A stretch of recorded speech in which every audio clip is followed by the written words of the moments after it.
Je vais interpréter le rôle de Giulietta. Juliette, c'est un archétype de la jeune héroïne, la jeune amoureuse romantique. Ça ne veut pas dire que c'est un personnage dans lequel on ne peut pas trouver beaucoup de complexité, de profondeur. C'est un personnage extrêmement émotionnel, qui marche à l'émotion, à l'amour, mais aussi à la peur, au devoir qu'elle doit à sa famille. Donc c'est un personnage qui est tiraillé, qui est tellement tiraillé que parfois elle ne sait plus quoi faire. Moi je ne pense pas que le personnage de Juliette ni de Roméo soient des personnages datés. Ce sont des ados en rébellion et ça n'a rien de daté. Moi je me rappelle de la jeune fille que j'étais à 14 ans et je peux vous dire qu'elle est assez proche, elle est même très très proche, bizarrement très proche de ma Juliette.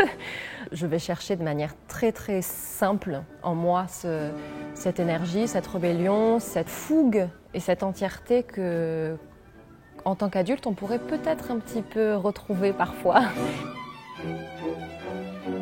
C'est une production qui est, comme pratiquement toutes les productions de Robert Carsen, très esthétique aussi, parce que les lumières sont très importantes et racontent beaucoup de choses. Évidemment, avec la mise en scène, mais aussi avec l'équipe musicale. Nous travaillons beaucoup sur l'expression, sur les contrastes, sur les récits qui sont très importants chez Bellini. Il n'y a pas que ces longs airs et ces longues phrases, il y a aussi tout ce qui se raconte et ce qui se sous-entend dans les récits.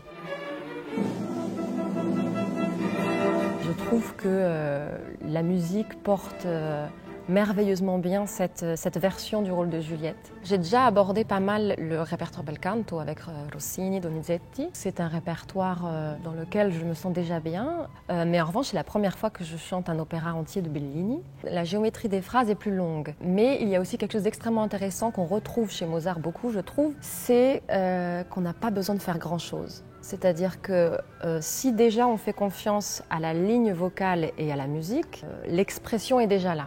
Et ça, c'est fantastique pour un chanteur, parce que finalement, on se retrouve à exprimer des choses un peu malgré nous. Et je trouve que c'est tout l'intérêt d'un interprète, c'est-à-dire qu'on doit se laisser traverser. Et ça, je trouve que Bellini nous permet ça énormément. C'est vrai que j'ai déjà interprété alors des rôles légers vocalement, pas tant que ça, mais en tout cas des personnages très joyeux et très légers, oui. Je pense que c'est ce que j'inspire à pas mal de directeurs, mais c'est ce que j'aime dans Giulietta, c'est que c'est...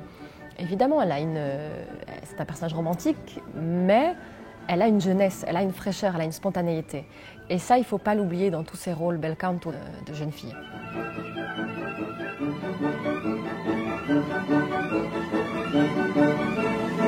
Anna Goriachova, qui est mon Roméo, a une énergie incroyable, que j'adore. J'ai été pas mal amenée à interpréter des couples avec une chanteuse, dans le répertoire baroque notamment. Et je dois dire que j'aime bien. Ça dépend vraiment de l'interprète, c'est-à-dire qu'on se rend compte en interprétant un couple avec une femme qu'elle est très intense et en même temps je pense qu'elle a une folie naturelle qui fait que cette intensité est extrêmement nourrissante, quoi. Enfin, on se connaît depuis presque 10 ans, on a été ensemble en troupe à l'Opéra de Zurich. C'est un plaisir de la retrouver là et de la retrouver 10 ans après presque.